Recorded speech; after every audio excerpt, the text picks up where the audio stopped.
حضرت سیدنا فاروق اعظم رضی اللہ تعالیٰ عنہ کا جو اصل نام ہے وہ عمر ہے۔ عمر کے معنی آباد رکھنے والا، آباد کرنے والا، یعنی دونوں ادوار میں، جب آپ حالت کفر میں تھے اس وقت بھی، اور جب آپ نے اسلام قبول کیا اس وقت بھی۔ اور حضرت عمر رضی اللہ تعالیٰ عنہ ایسا نہیں ہے کہ اسلام لانے کے بعد آپ بہادر اور نڈر نہیں، بلکہ آپ اسلام لانے سے قبل بھی بہت زیادہ بہادر تھے۔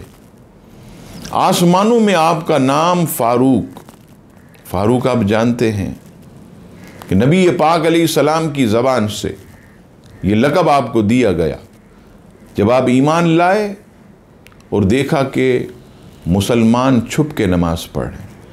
فاروق اعظم رضی اللہ تعالیٰ نے عرض کی، یا رسول اللہ صلی اللہ علیہ وسلم، آج کے بعد ہم کھلے عام جو ہے حرم کے اندر نماز پڑھیں گے، میں تلوار لے کر کھڑا ہوں گا، کوئی کافر، کوئی مشرک اس کی ہمت نہ ہوگی کسی بھی مسلمان پر حملہ کرے۔ فاروق اعظم رضی اللہ تعالیٰ عنہ تلوار لے کر کھڑے ہو گئے، ایک طرف کفار، ایک طرف مسلمان عبادت کرتا۔ اب یہ تفریق ہو گئی، فرق ہو گیا۔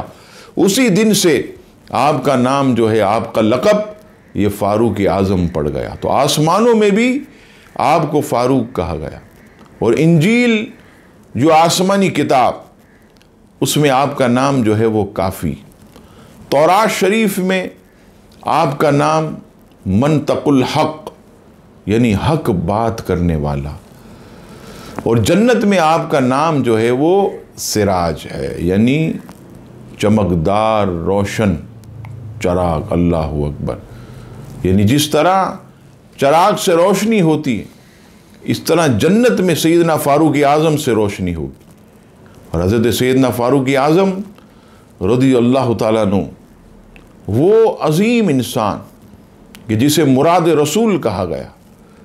نبی پاک علیہ السلام نے یہ دعا کی کہ یا اللہ، عمر ابن خطاب یا عمر ابن حشام میں سے ایک کو ایمان کی دولت دے اور ان کے ذریعے اسلام کو تقویت عطا فرما۔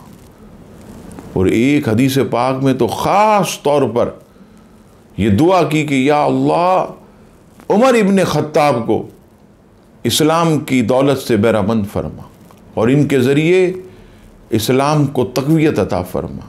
اب یہ دیکھیے، مراد رسول ہیں، حضور علیہ السلام کی چاہت ہیں، حضور علیہ السلام کی مراد ہیں، تو کس قدر آپ کو اللہ نے نوازا ہوگا۔ رب کریم حضرت سیدنا فاروق اعظم کے درجات کو بلند فرمائے اور آپ کے مزار پر انوار پر کروڑہا رحمتوں کی بارش فرمائے۔ آمین ثم آمین۔